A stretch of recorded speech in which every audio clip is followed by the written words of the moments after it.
पहला तिमुथियुस उसका 6 अध्याय उसका 3 से 5 तक हम पढ़ेंगे।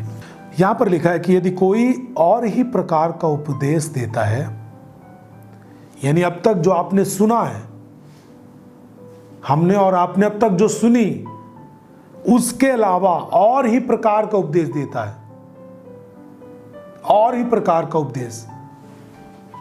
आप समझ पा रहे मैं क्या कह रहा हूं, बाइबल क्या कह रही है आपके लिए।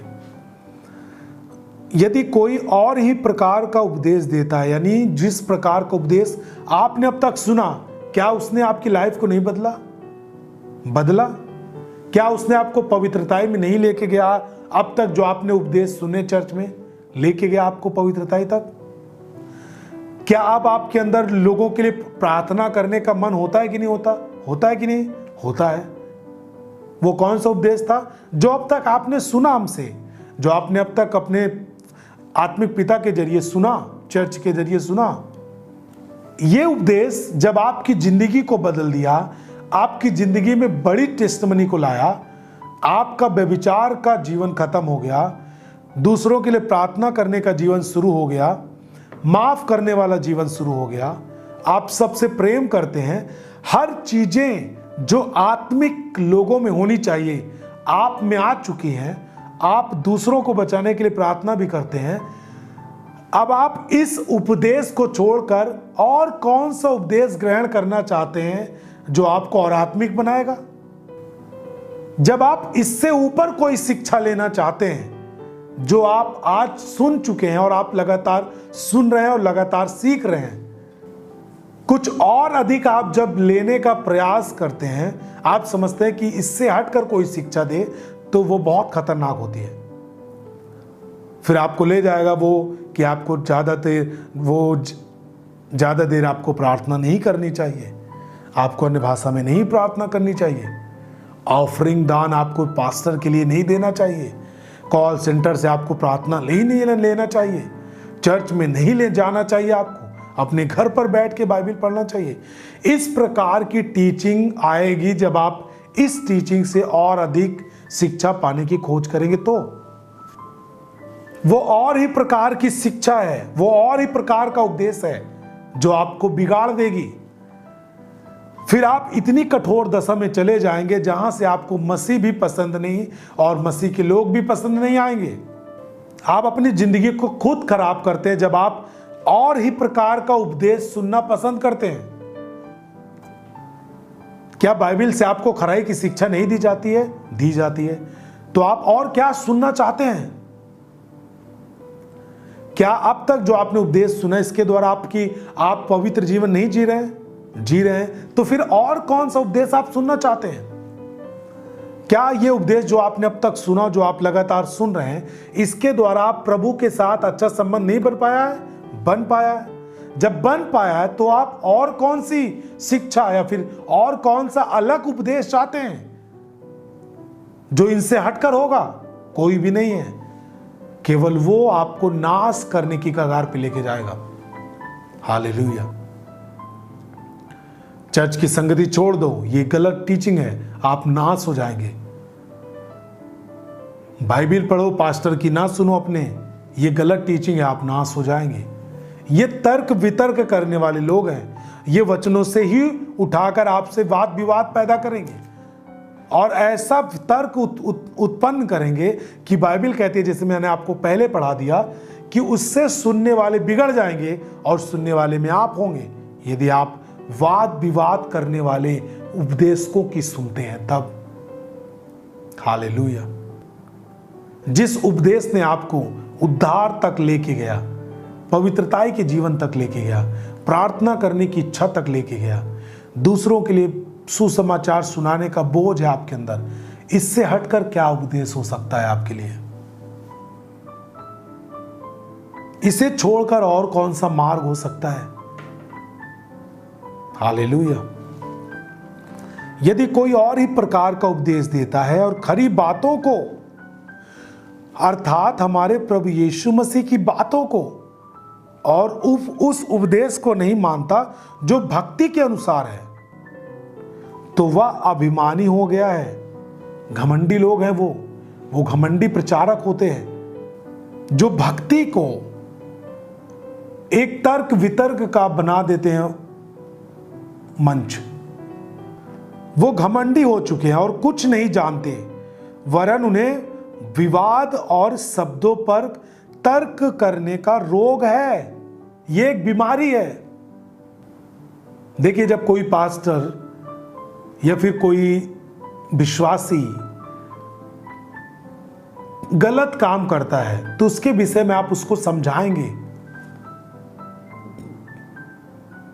जब कोई पास्टर या फिर गलत यूट्यूब पर प्रचारक होंगे तो हम आपको उसके विषय में समझाएंगे। और जब हम आपको उसके विषय में समझाएंगे कि वो गलत है, वो किस तरह गलत चीजों को बढ़ावा देते हैं, भले उनके अंदर थोड़ी भी चीजें मसीह की है, लेकिन कुछ चीजें ऐसी हैं जो पूरी तरीके से मसीह जीवन को एक अलग दिशा की ओर फोकस कर रही हैं, तो आपको उनसे अलग होना है। ये चेतावनी है। हालेलुया। लेकिन जो तर्क वितर्क करने वाले लोग होते हैं, जो विवाद करने वाले लोग होते हैं, ये उनको एक रोग लग चुका है। हर बातों पर तर्क करते हैं वो, हर चीजों पर विवाद करते हैं वो, जिससे डाह उत्पन्न होता है, झगड़े उत्पन्न होता है, निंदा की बातें उत्पन्न होती हैं, बुरे बुरे संदेह उत्पन्न होने लगते हैं। आपको वचनों में पास्टर के प्रति सब बुरे बुरे संदेह उत्पन्न होते रहते हैं और उन मनुष्यों में व्यर्थ रगड़े झगड़े उत्पन्न होते हैं, जिनकी बुद्धि बिगड़ गई है। वे सत्य से विहीन हो चुके हैं, जो समझते हैं कि भक्ति कमाई का द्वार है। हालेलुया। आपके आसपास भी बहुत लोग ऐसे टहलते हैं, इधर उधर के लोग, जिनकी जिंदगी आज तक एक भी सुसमाचार सुना के आत्माओं को नहीं बचाए, जो आज भी लोगों के लिए प्रार्थना नहीं करते, आंसू नहीं बहाते उनके उद्धार के लिए, लेकिन आपको बहुत बड़ी बड़ी बातें करेंगे वचनों से। और उनकी जब आप जीवन का जो बैकग्राउंड से जब आप देखेंगे तो उनके द्वारा लोग बिगड़े हैं, पाप में गए हैं, छूटे नहीं है पाप से। ऐसे भी वाद विवाद करने वाले लोगों से अलग रहें। जरूरी नहीं है कि वो कोई स्पेशल जिले से आए, स्पेशल राज्य से आए, वो आपके गांव में टहल सकते हैं। वो बोल सकते हैं मैं बहुत पुराना विश्वासी हूं, उन पास्टर को मैंने सिखाया है, वो मेरे चेले रह चुके हैं, लेकिन आज उनका पता नहीं वो क्या कर रहे हैं। तर्क वितर्क करने वाले लोगों के अंदर रोग हो चुका है।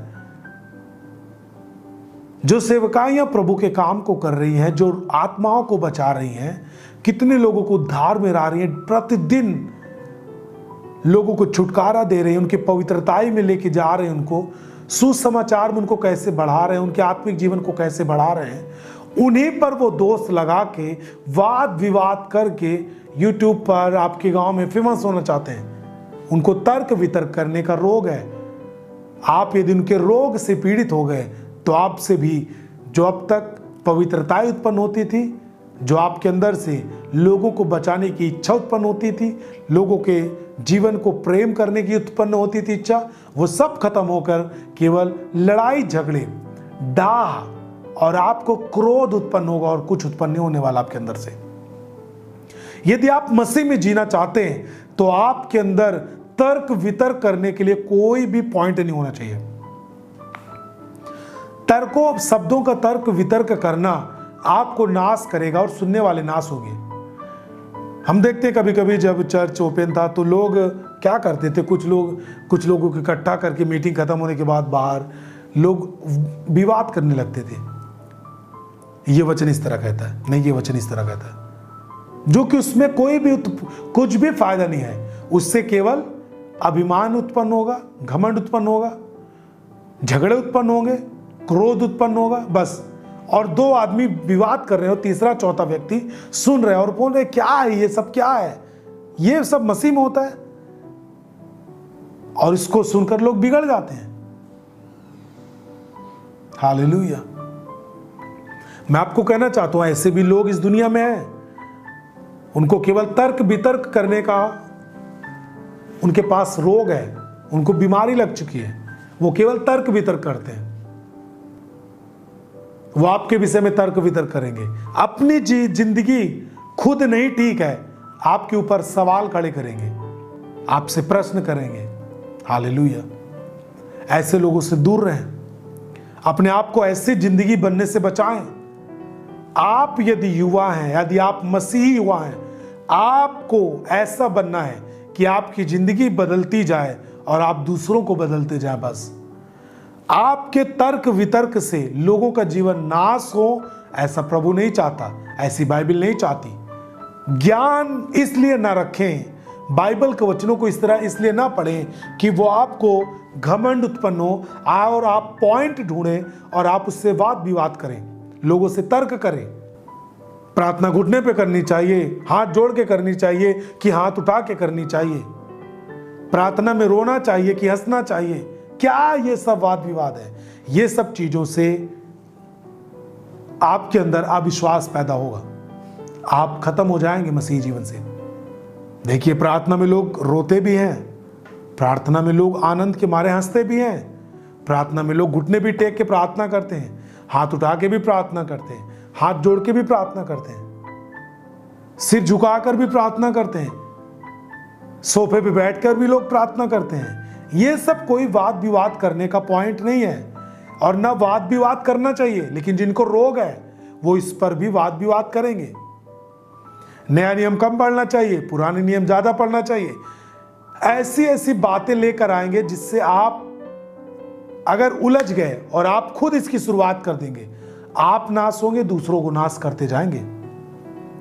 इसलिए मैं आपको बोल रहा हूं कि जब आप एक युवा हैं, जब आपके अंदर ये एक तीव्र इच्छा उठी है, तो आप इसे इस तरह बढ़ाएं, वचन के द्वारा धीरे धीरे बढ़ाएं, एक संयमी व्यक्ति की तरह, संयमी व्यक्ति की तरह। हाँ, वचन आज ये कह रहा है। आज सुनते हैं परमेश्वर के दास क्या कह रहे हैं, इस तरह करना है, धीरे धीरे बढ़ाएं, कभी भी तर्क वितर्क में ना पड़े।